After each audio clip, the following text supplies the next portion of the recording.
Who am I? Well, that's an interesting question. And I believe if a person will start to study that and look for the answer, they'll find it.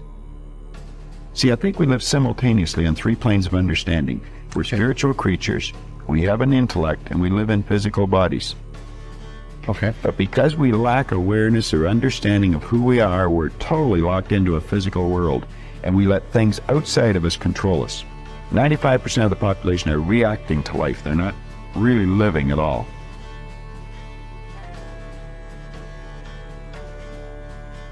Often I begin a seminar with a little exercise. I ask the audience, how many people here would like to double their incomes? Almost everyone smiles and raises their hands. I then ask, how many people here would like to lose weight, get out of debt, achieve financial independence? Again, everyone smiles, some people cheer, and they all raise their hands. Then I say, wonderful, these are great goals that everyone has. We all want to make more money, spend more time with our families, be fit and trim, and achieve financial independence. Not only do we all want the same things, but we all know what we have to do to achieve them. And we all intend to do those things sometime. But before we get started, we decide that we need to take a little vacation to a wonderful fantasy place called Someday I'll. We say that, someday I'll read that book. Someday I'll start that exercise program. Someday I'll upgrade my skills and earn more money. Someday I'll get my finances under control and get out of debt. Someday I'll do all the things that I know I need to do to achieve all my goals. Someday. Probably 80% of the population lives on Someday I'll most of the time. They think and dream and fantasize about all the things they're going to do someday. And who are they surrounded by on Someday I'll? Other people on Someday I'll. And what is the chief topic of conversation on Someday I'll? Excuses. They all sit around and swap excuses for being on the island. Why are you here? They ask each other. And, not surprisingly, their excuses are largely the same. I didn't have a happy childhood. I didn't get a good education. I don't have any money. My boss is really critical. My marriage is no good. No one appreciates me. Or, the economy is terrible.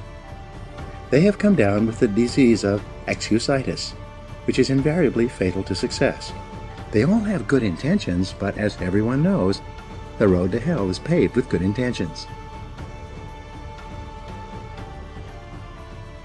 The first rule of success is simple. Vote yourself off the island. No more excuses. Do it or don't do it, but don't make excuses. Stop using your incredible brain to think up elaborate rationalizations and justifications for not taking action. Do something, do anything. Get on with it.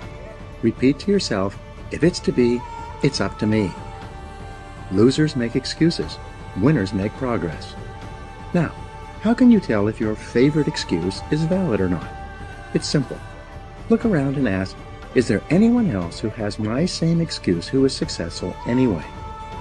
When you ask this question, if you're honest, you'll have to admit that there are thousands and even millions of people who've had it far worse than you, who have gone on to do wonderful things with their lives.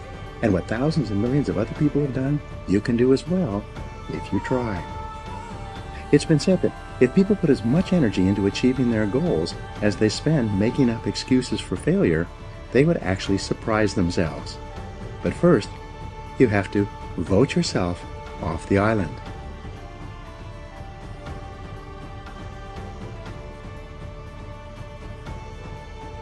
Now your mind gets organized. Once your mind gets organized, the way you think is the way you feel, your emotion will get organized. Once your thought and emotion is organized, your energies will get organized in the same direction.